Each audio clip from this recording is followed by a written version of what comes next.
Olá, sejam todos muito bem-vindos. Eu sou o professor Artemison Montanho, do componente de História, e tenho o prazer de estar aqui com vocês para te dar continuidade aos nossos aprendizados. Então, para começar, vamos verificar nosso objeto de conhecimento? Na nossa aula de número 7, nós temos como objeto de conhecimento o trabalhismo e seu protagonismo. E no nosso detalhamento, nós vamos verificar o seguinte: trabalhador como protagonista da força política, social e cultural no Brasil, nacional, regional, cidade e comunidade. Então, queridos, fiquem atentos para entender como é que esses pontos se interligam, tá bom? Façam suas anotações, porque elas serão bem importantes ao final da nossa aula. Então, vamos iniciar.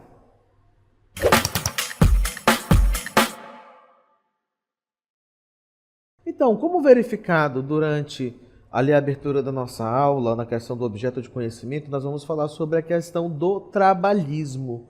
E o que é esse trabalhismo? Você pode pensar, professor, é trabalho, é só trabalhar. Trabalhismo é trabalhar. Não é que esteja certo, não é também que esteja errado, porque de fato está relacionado. Mas quando nós falamos nessa questão de trabalhismo, esses ismos, né, nós estamos falando principalmente nessa questão de um movimento social que visa melhorar as questões relacionadas à direito dos trabalhadores, né, direitos, deveres e, de certa forma, também promover uma integração entre a classe trabalhadora, tá ok? Então, nesse sentido, a gente vai entender melhor o que é esse trabalhismo e como é que ele vem atuando dentro da política nacional e também dentro, né, desse mundo do trabalho, dos mundos do trabalho no Brasil, desde algum tempo atrás. Então, a gente vai entender como é que isso vem influenciando dentro das classes trabalhadoras, ok? Então, o primeiro ponto que a gente vai verificar aqui é a força do trabalhador na construção nacional. O trabalhismo do Brasil sempre representou mais do que uma simples relação econômica entre patrões e empregados. Ele se consolidou como um movimento político e social que coloca o trabalhador no centro das transformações nacionais. Observa aqui, uma pequena definição do que é então esse trabalhismo. É um movimento político. Político por quê? Porque ele envolve o ser humano. O ser humano é um ator político, independente se você foi um candidato nas eleições ou não, você simplesmente é uma dona de casa, um pai de família. Todo mundo é político. O ser humano é político. E hoje em dia, professor, já que eu nunca fui votado, nunca me candidatei a nada, como é que eu posso ser político? Nas suas escolhas que você faz em casa. Sim, em casa a gente faz política. Por exemplo, você com o seu cônjuge, né, para quem é casado ou quem é solteiro que mora com os pais, ou mesmo quem mora só, você tem que discutir o orçamento, tem que definir aonde que ele vai ser aplicado, como vai ser aplicado e em que vai ser aplicado, não é? O orçamento do dinheiro que entra, quanto vai sair, o que pode ficar guardado e como vai ser utilizado. Isso é um fazer planejamento econômico também que envolve política, porque vai envolver negociações, principalmente se você não mora só. Ah, eu estou precisando comprar tal coisa. Aí o outro responde, não, mas eu estou precisando disso aqui que é mais urgente. Aí o outro pode falar, o seu cônjuge, não, mas nós temos que comprar roupa para as crianças porque elas têm que ir para a escola ou vão precisar para fazer tal coisa. Não, mas está faltando o material escolar. Não, mas a gente tem que gastar tanto no rancho porque vai ser isso, isso e isso. Ou seja, esse processo de definições do que vai ser feito com o dinheiro da casa e ainda também negociar isso aqui, dando esse argumento ou aquela outra coisa com aquele outro argumento, também é fazer política, tá bom? Então não é simplesmente você estar envolvido ali num pleito, se votar ou ser votado, que é ser político. Não. As pequenas atividades que a gente acha que podem ser pequenas, mas que na verdade é o que engloba a nossa vida, também é fazer política, ok? Então, quando nós falamos em trabalhismo, que é um movimento político, nós estamos falando das discussões, das ações que podem ser tomadas pelo corpo de trabalhadores enquanto cidadãos pensantes, enquanto engajados em um movimento, na luta de promover melhorias para a classe trabalhadora. Certo? Continuando o nosso texto.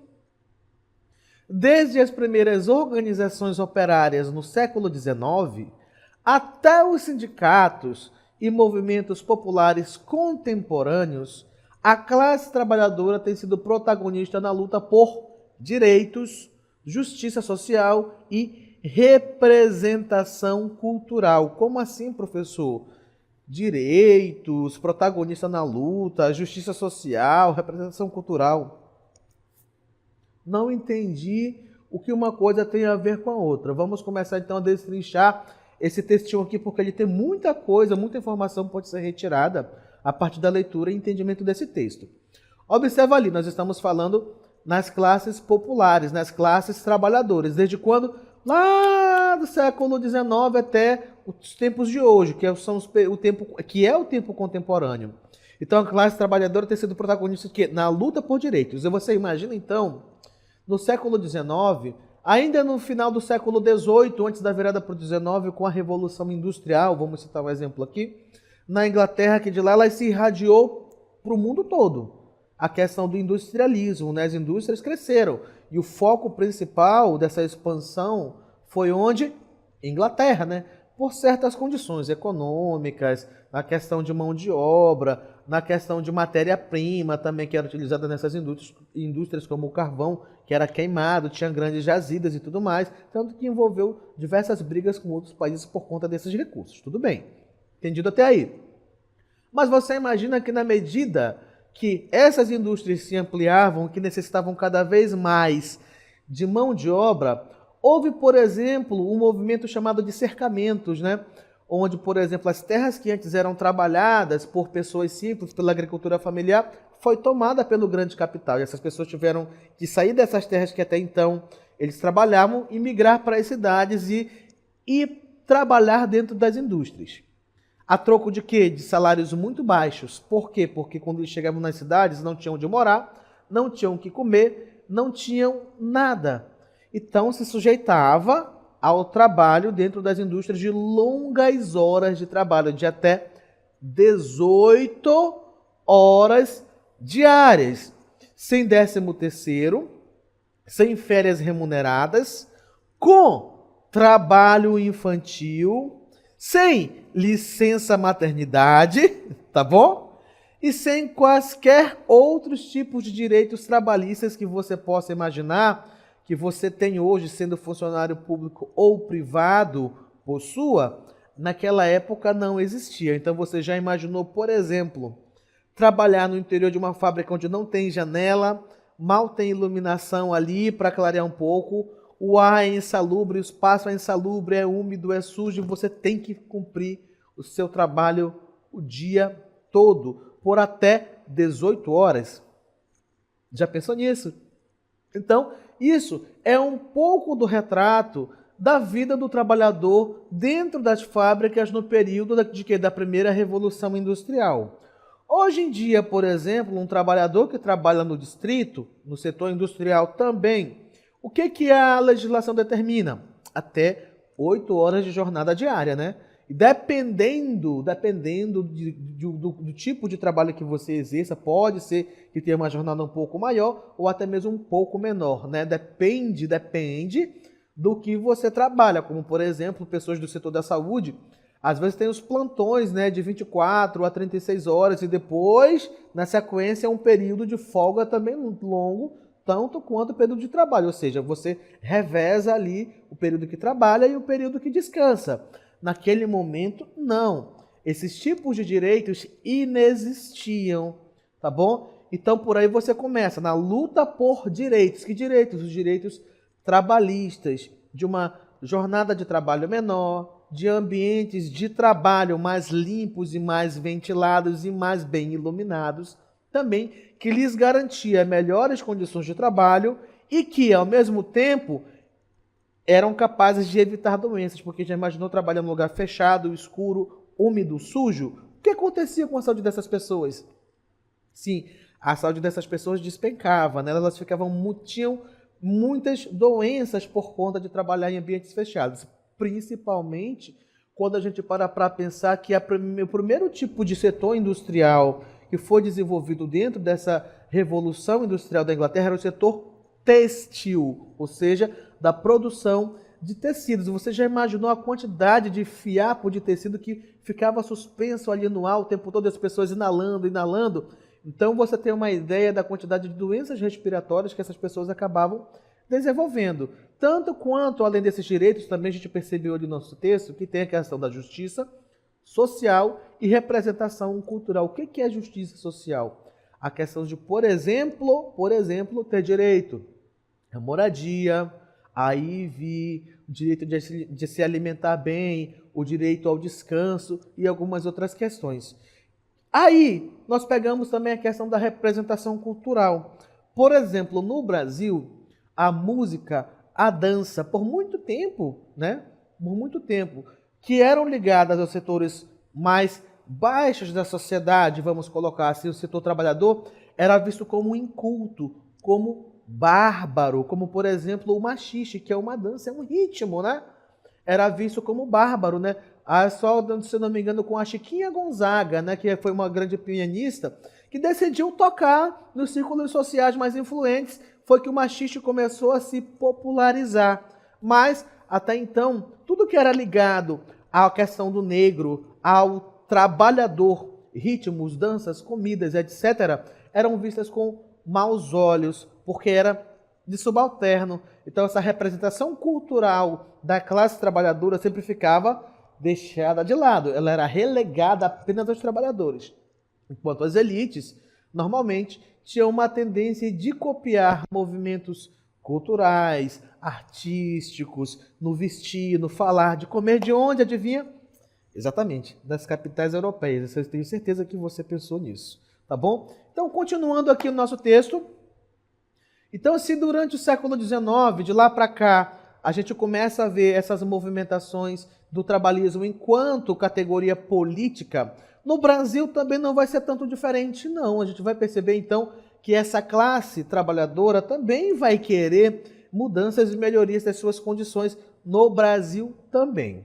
Então, o trabalhismo como movimento político nacional, ou seja, aqui, ó, no nosso país, Brasil, raízes históricas e consolidação. O trabalhismo no Brasil ganhou força no início do século XX, com a criação das primeiras leis trabalhistas durante, olha só, a figurinha carimbada que a gente vai ter aqui, a Era Vargas. Olha só, presente aqui nas nossas aulas, né, durante a nossa primeira unidade de estudo. É importante a gente trazer ele novamente, porque apesar de que a forma com que ele dava esses direitos para os trabalhadores era ligada à sua forma de fazer política, que era a questão do populismo, que ele agradava a população de um modo a ela se sentir tão bem com ele, ser tão grata com ele, de pensar que ele é uma pessoa tão querida, que chega a parecer até que é um parente que está bem aqui do meu lado, como está agora, né? Então ele fazia as pessoas terem esse tipo de sentimento, conquista mentes e o coração das pessoas. Então era esse o grande interesse dele, pela política populista. Só que, no entanto, apesar de fazer parte da sua forma de fazer política, nós temos que lembrar que esses direitos que foram, então, ali colocados em vigor dentro do governo de Vargas, nesses primeiros 15 anos de 30 a 45, né? Lembra daquele período de governo provisório, constitucional e Estado Novo? Foi um dos períodos que os trabalhadores mais conseguiram avançar nas lutas, né? E ganhar reconhecimento dos seus direitos trabalhistas, como, por exemplo, através da criação, da consolidação das leis trabalhistas, a CLT, que foi colocada em vigor em 1943, durante a última fase do governo de Vargas, ali, ó, no primeiro governo, de 30 a 45, tá? Que lembra que o Estado Novo vai de 1937 a 45. Então, mesmo durante o chamado período ditatorial do primeiro governo Vargas, ele ainda concedeu direitos trabalhistas. Por quê? Porque ele era bonzinho, magnânimo? Não, porque ele sabia que a população queria. E, como eu disse, fazia parte do seu tipo de política ali, né? A questão do populismo. Então, em 1943, foi um marco na institucionalização dos direitos dos trabalhadores. Com quem? Getúlio Vargas. Obrigado pela sua presença. Vamos continuar o nosso texto. O PT e a ascensão do trabalhismo moderno. Então, se a gente tem um primeiro momento ali no ganho de direitos para os trabalhadores, justamente com a figura do Getúlio Vargas e a CLT, onde a gente vai ter 13º, né? A gente vai ter a carteira de trabalho e alguns outros benefícios também. Um outro momento em que esses trabalhadores também vão ter digamos assim, um momento em que esses direitos tenderão a voltar para a discussão e serem repensados é durante os momentos em que o PT também estiver em alta no cenário político. Independente de ser o momento em que nós tivemos presidentes do PT, como o Luiz Inácio Lula da Silva nos seus primeiros governos, ou da nossa ex-presidente também, Dilma Rousseff, ou presidenta, como ela gostava de ser chamada, ou mesmo o nosso atual governo, que é do PT também, né? Já mesmo antes de nós termos presidentes petistas, o PT já estava atuando diretamente nessa questão da luta dos direitos dos trabalhadores dentro de onde? Dos sindicatos, né? Justamente com a figura do Luiz Inácio Lula da Silva despontando já naquele momento como representação política dos trabalhadores. Não é à toa que o nome do partido é o quê? PT, né? A sigla aí, que é Partido dos Trabalhadores. Então, o PT e a ascensão do trabalhismo moderno, a ascensão do trabalhismo moderno. Nos anos 1980, com a redemocratização, o Partido dos Trabalhadores emergiu como uma força política representando operários sindicalistas e movimentos sociais. A eleição de Luiz Inácio Lula da Silva em 2002 simbolizou o ápice da influência trabalhista na política nacional. O que esse texto está falando para a gente? Mantenha na tela aí, segura aí, por favor.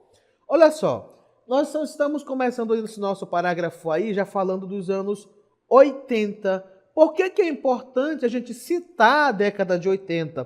Porque você tem que lembrar que na década de 80 ali, né, nós vamos ter ali o final da ditadura militar, né, de 1964 a 1985, tá bom? Então a gente tem ali nessa década o final da ditadura militar.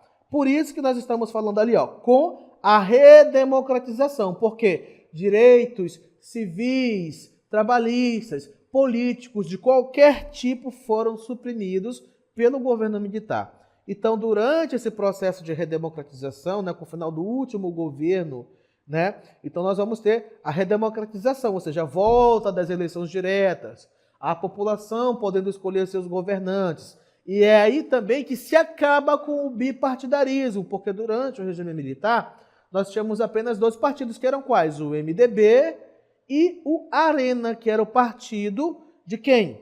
Dos militares. Então, a partir do fim, né, da ditadura e a redemocratização, acaba-se o bipartidarismo e voltamos ao pluripartidarismo, ou seja, a existência de vários partidos políticos. Então, nós vamos ter, nesse momento, despontando o PT como principal representante, tá, das lutas sindicais trabalhistas no Brasil. E aí, quando ele se elege em 2002 como presidente, então, as pautas trabalhistas ganham um maior espaço de discussão no cenário nacional. Ok? Continuando o nosso texto, vamos lá. O protagonismo regional e local, ou seja, se no cenário nacional a gente vai ver essa ascensão da questão trabalhista que começou lá com Getúlio Vargas e ganha uma maior amplitude no governo do PT, mas nós temos que lembrar também que elas vão ter influências locais, não só no cenário nacional, tá bom? Então, de protagonismo regional e local, diferenças e unidades nas regiões brasileiras. Então, cada região do Brasil possui particularidades na organização trabalhista. Por quê? Porque nem todo lugar do Brasil trabalha com a mesma coisa, no setor industrial ou só no setor agrário, né? Então, cada região tem um tipo de economia específica que é mais forte por conta das características locais, de solo, de clima e mesmo de recursos financeiros para se investir em áreas diferentes da economia. Então, vamos verificar um pouco a respeito disso. Então, protagonismo regional e local, vamos ver algumas características. Então, primeiro aqui, ó, nós temos no Nordeste. Vamos ver quais são as características da região Nordeste? Forte presença de movimentos rurais, como o MST, Movimento dos Sem Terra, lutando por reforma agrária. Olha só, reforma agrária.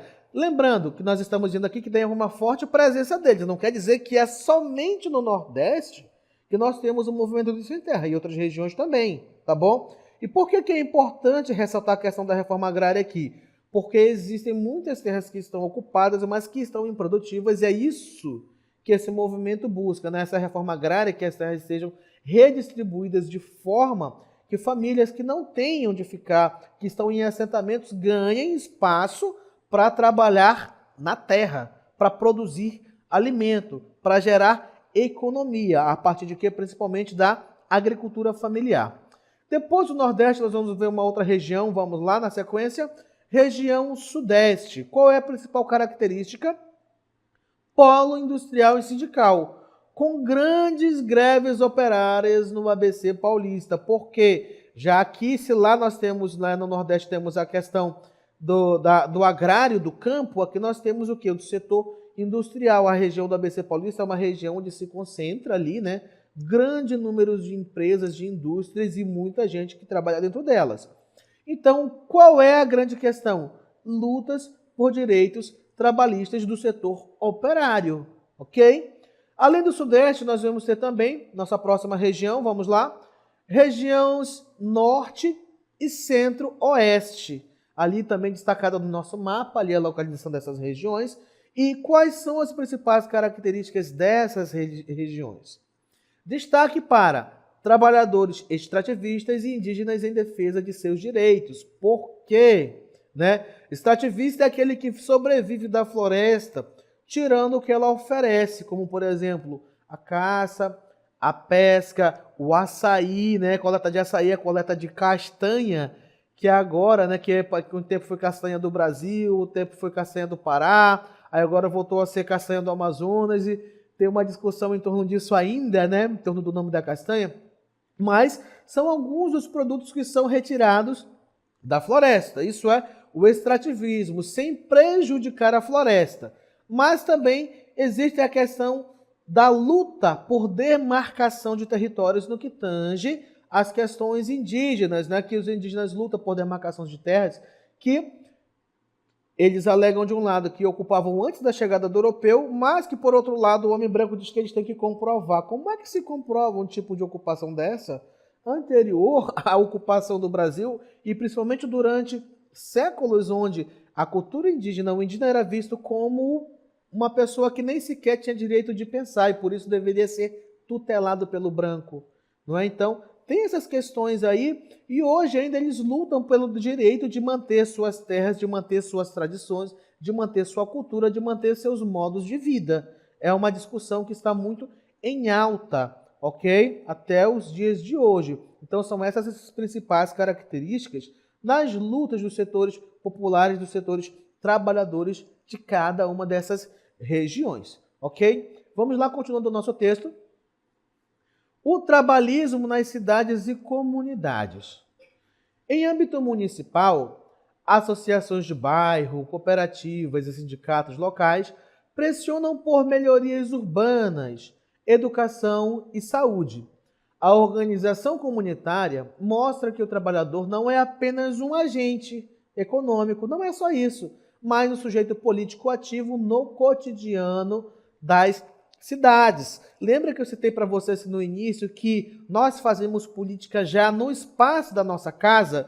Que não é somente quem participa da eleição votando ou sendo votado que faz política, ou quem já está eleito que está lá no Congresso Nacional, ou na Câmara Municipal, ou na Câmara dos Deputados do Estado que faz política. Não, gente, não. O ser humano é político por natureza. E nós, enquanto indivíduos, somos seres políticos nos nossos espaços mais íntimos ali, até os espaços mais públicos. Tá bom? Continuando. O trabalhador como agente cultural, arte, música e identidade popular. Como eu citei para vocês, durante muito tempo, dentro do Brasil, enquanto a elite sempre tentou copiar as elites europeias, o que vinha das classes mais baixas, como música, comida, arte, não importa o que seja, era relegado para ficar escondido, porque era feio, era bárbaro. Mas o trabalhador, as classes populares também ganham espaço cada vez maior nesse tipo de representação, inclusive como agentes produtores de arte, música e identidade popular, ou seja, na cultura. Então a cultura brasileira é profundamente marcada pela influência da classe trabalhadora. E vamos ver como ali, ó. O primeiro exemplo que nós temos aqui é o samba e MPB, ou seja, a música popular brasileira. Por isso, a música popular brasileira, porque vem de onde? Das classes mais baixas, das pessoas mais pobres, dos trabalhadores que fizeram esse movimento musical. Então vem de baixo, não veio da elite que copia da Europa, tá bom? Então são expressões artísticas que nasceram nas periferias e favelas. Então, quem que mora nas periferias e favelas? Os mais pobres, os trabalhadores. E hoje, né? Quem não conhece o que é samba, quem não conhece o que é MPB, são tipos musicais, né, estilos musicais que se popularizaram hoje. Outra forma de representação de produção de cultura também, vamos ver? Literatura de cordel e teatro popular. São narrativas que retratam a vida e as lutas dos povos. Não são clássicos europeus. Não está contando a história de um presidente. Não está contando a figura de um grande general, né, a história de um grande general. Mas está falando da vida popular de pessoas comuns, tá bom? São histórias populares de pessoas comuns que são retratadas, as lutas, as dificuldades, os problemas que essas pessoas simples passam no seu dia a dia. O que mais que nós temos ali, ó? Festivais comunitários. Celebrações que fortalecem a identidade coletiva, né? Como, por exemplo, aqui em Manacapuru, na zona metropolitana de Manaus, nós temos a ciranda, onde as pessoas se envolvem e trabalham, fazem seus figurinos e vão dançar, né, no período da ciranda. Temos o Boi Bumbá de Parintins, que agora está um tanto quanto mais internacionalizado, mas que surge também como um movimento popular. O Bumba Meu Boi, lá para o Nordeste também, não é? Então, os festivais que acontecem, né? Por exemplo, as comemorações dos santos que acontecem nos municípios no interior, né? São Francisco, São Sebastião, onde fazem as novenas, as missas, onde tem os leilões ali. Então, tudo isso são características que mostram a identidade cultural de uma comunidade, que existem e resistem até os dias de hoje como forma de popularização cultural a partir da vivência de quem? Dos trabalhadores, das pessoas comuns. Continuando o nosso texto, o trabalhismo como projeto de futuro. O protagonismo do trabalhador no Brasil vai além das conquistas materiais. É uma força motriz que molda a política, a sociedade e a cultura, seja em âmbito nacional, regional ou local. A organização trabalhista continua sendo essencial para a construção de um país mais justo e democrático. A valorização do trabalho digno e da participação popular permanece como um dos maiores legados do trabalhismo brasileiro. Ou seja, ainda se permanece na busca por direitos trabalhistas, por reconhecimento nos campos de produção cultural também, né, e das próprias representações sociais do Brasil, que foram construídos, o Brasil foi construído a partir da mão de obra dessas pessoas comuns. Então, por que não dar espaço para essas pessoas comuns dentro da sociedade? Uma coisa para você pensar. E, meus queridos, essa foi a nossa aula de hoje.